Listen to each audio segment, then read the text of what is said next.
This is just a sample of the audiobook.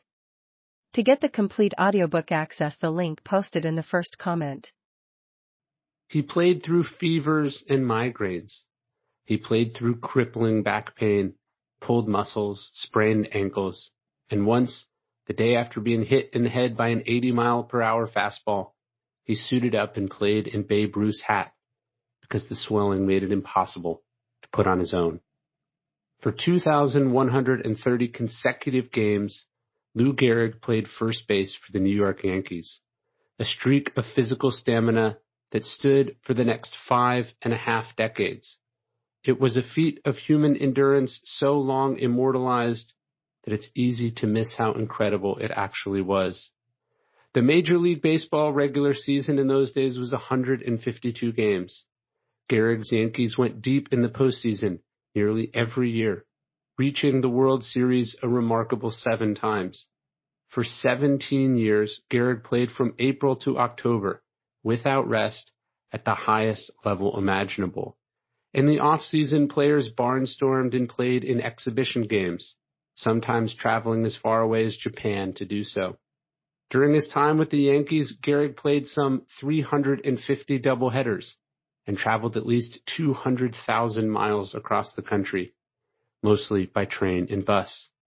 Yet he never missed a game. Not because he was never injured or sick, but because he was an iron horse of a man who refused to quit, who pushed through pain and physical limits that others would have used as an excuse. At some point, Gehrig's hands were x-rayed and stunned doctors found at least 17 healed fractures. Over the course of his career, he'd broken nearly every one of his fingers, and not only had it not slowed him down, but he'd failed to say a word about it. In another sense, he's almost unfairly famous for the streak, which overshadows the stats he accumulated along the way. His career batting average was an unbelievable .340, which he topped only when it counted, hitting .361 in his postseason career, and in 2 different World Series, he batted over .500. He hit 495 home runs, including 23 grand slams, a record that stood for more than 7 decades. In 1934, he became just the 3rd player ever to win the MLB Triple Crown, leading the league in batting average, home runs, and RBIs. He's 6th all-time with 995 RBIs, making him effectively one of the greatest teammates in the history of the game.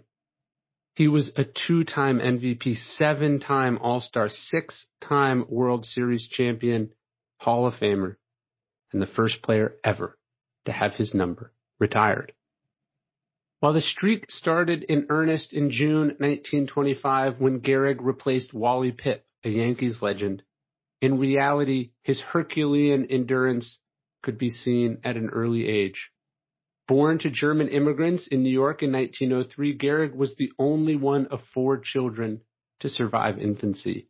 He entered the world a whopping 14 pounds, and his mother's German cooking seems to have plumped him up from there. It was the teasing of school kids that first hardened the determination of the young boy, sending him to his father's German gymnastics club, where Gehrig began to develop the powerful lower body that later drove in so many runs.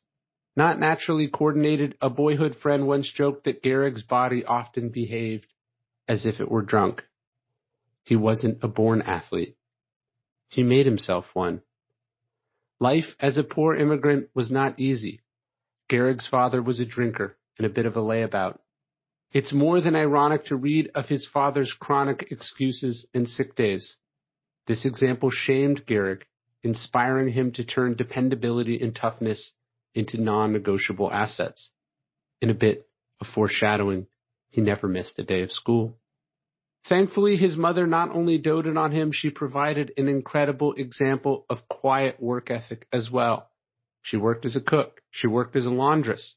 She worked as a baker. She worked as a cleaning lady, hoping to provide her son a ticket to a better life.